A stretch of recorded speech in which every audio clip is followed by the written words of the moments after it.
Hello dear student, myself Ashish Shende. I am going to explain for class BSc second year, sem third, and paper second. The subject is physics. So paper second, unit number 1, that name is theory of radiation. Okay. So before the starting, I hope you all are safe at your home.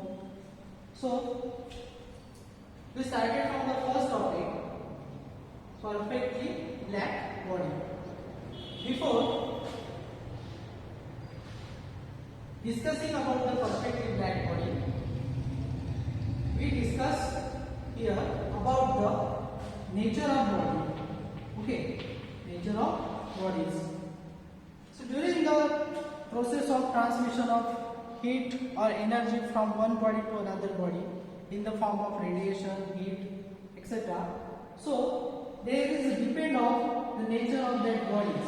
Okay, जब भी एक body से दूसरे body तक heat या energy radiation के form में हमें ले जाना होता है, तब बॉडी का नेचर भी उतना ही डिपेंड होता है और the temperature difference between the that bodies is also most important.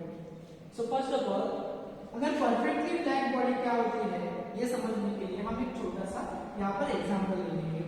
तो एग्जांपल के इसमें हम यहाँ पर एक सोर्स कंसीडर करेंगे सन को. ओके, और यहाँ पर 2 या 3 अलग अलग बॉडीज हम कंसीडर करेंगे जिनका हमें थोड़ा सा डिफरेंस रेडिएशन के लिए मिलेगा.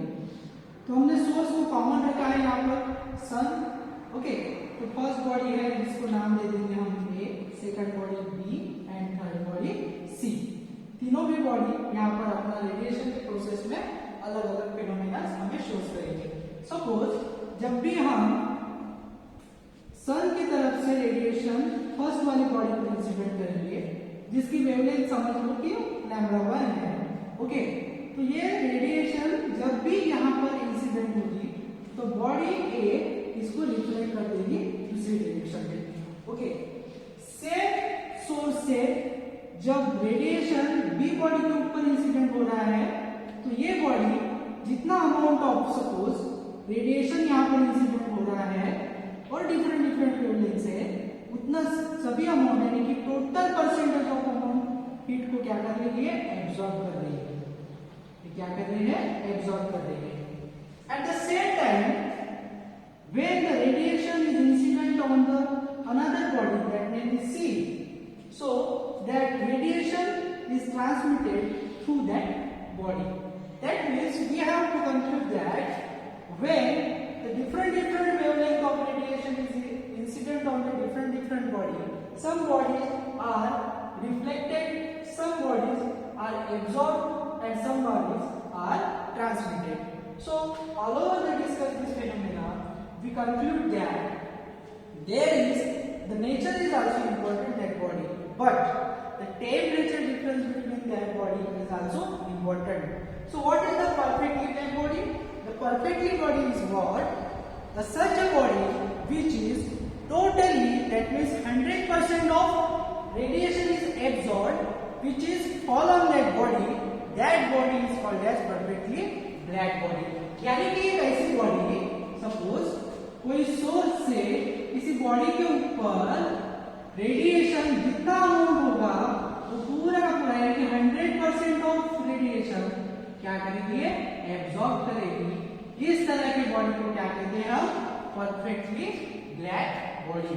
इस तरह की बॉडी को क्या कहेंगे हम, perfectly black body. But in the actual practices there is no one as such a body which is absorb the 100% of heat or 100% of radiation, because of whenever the radiation is absorbed by that body, temperature of that body is also increases, and when temperature of that body is increases, that body emerges some radiation outside that body. यानी कि कोई भी body को अगर हम heat कर रहे हैं तो वो एक टेम्परेचर तक हीट हो जाएगी, फिर उसके बाद वो खुद रेडिएशन को बाहर यानी कि आउटसाइड में इमर्ज करना चालू कर देगी. ओके, तो इसके लिए भी हम एक एग्जांपल कंसीडर करेंगे. Suppose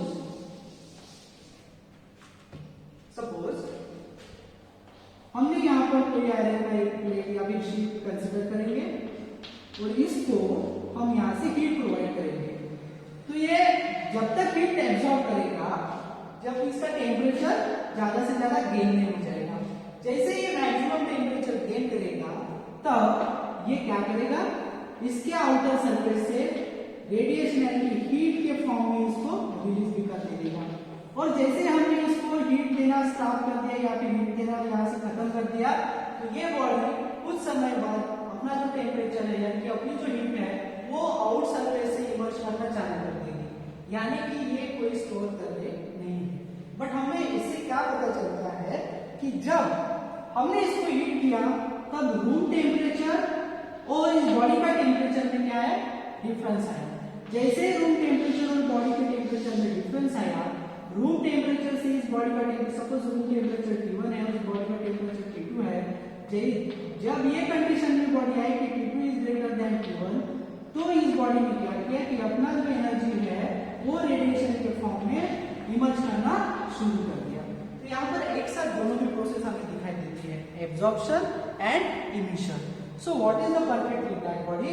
The perfectly black body is that body which 100%, that means total amount of heat absorbed which is fall on that body. Okay, and when such a perfectly body is heated to high temperature, it start emitting the black body radiation of all possible wavelength from lambda is equal to 0, that means wavelength के 0 से लेकर wavelength के infinity तक जो भी wavelength का भी radiation होगा उसको इमर्ज आउट करना और रेडिएशन करना चालू कर देगी। So after that in the practices, what is the black body? So in the laboratory one body is made. So इसके बाद देखेंगे हम ब्लैक बॉडी कि ब्लैक बॉडी एक्चुअली कैसी होती है। तो ब्लैक बॉडी को समझने के लिए हमने क्या किया कि एक स्फेरिकल शेप में एक बॉडी बनाई, एक स्फेरिकल शेप में एक बॉडी बनाई। ओके, सो ऐसे एक स्फेरिकल शेप में हमने बॉडी बनाई जिसको एक हमने स्मॉल होल भी रखा है।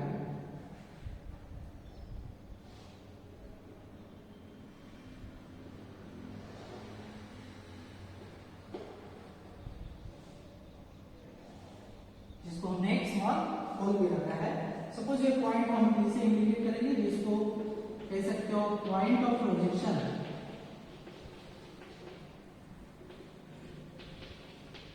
और ये छोटा सा होल रहेगा यहाँ पर,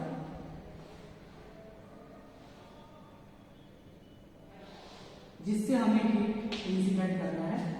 सपोज हम यहाँ पर एक सोर्स लेंगे।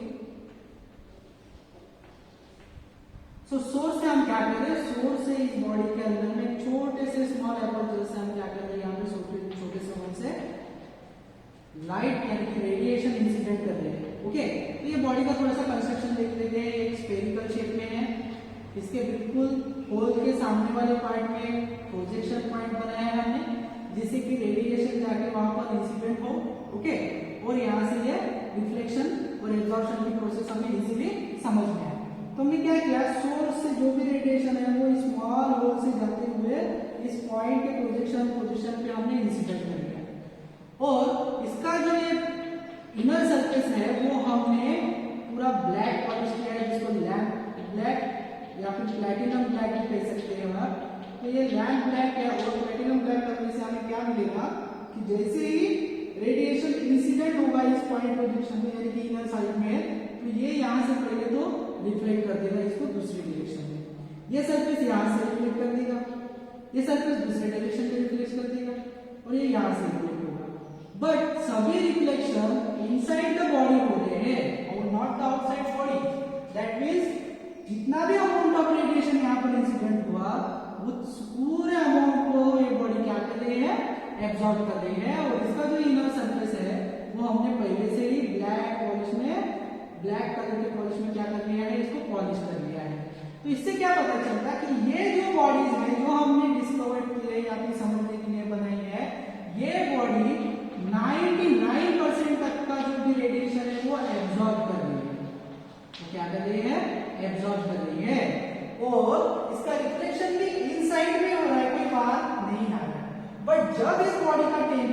बढ़ जाएगा तब ये बॉडी क्या करेगी कि ये बॉडी अपने जो होल है वहां से स्मॉल अमाउंट में रेडिएशन इमर्ज करना चालू कर देगी। तो यहाँ से हम तो 90% 99% एब्जॉर्प्शन कर रहे हैं बट 1% का आपको इमर्जेस मिलेगा। तो ये प्रैक्टिकल बॉडी है जिसको कहा जाता है ब्लैक बॉडी, जो कि 99% रेडिएशन को एब्जॉर्ब करती है बट कुछ स्मॉल अमाउंट में ये इमर्ज भी करती है, एनर्जी को रेडिएशन को इमर्ज भी करती है। Okay, so black body it is consist of the one sphere which having some small which having one small aperture or hole, and at point P there is a point of projection. Okay, and inner surface of that body which is polished by lamp polish or platinum black or lamp black polish. Due to that black color there is absorption of 99% of radiation from the source. Okay, so this is a black body. अब black body में हमने क्या देखा है कि black body में जितनी भी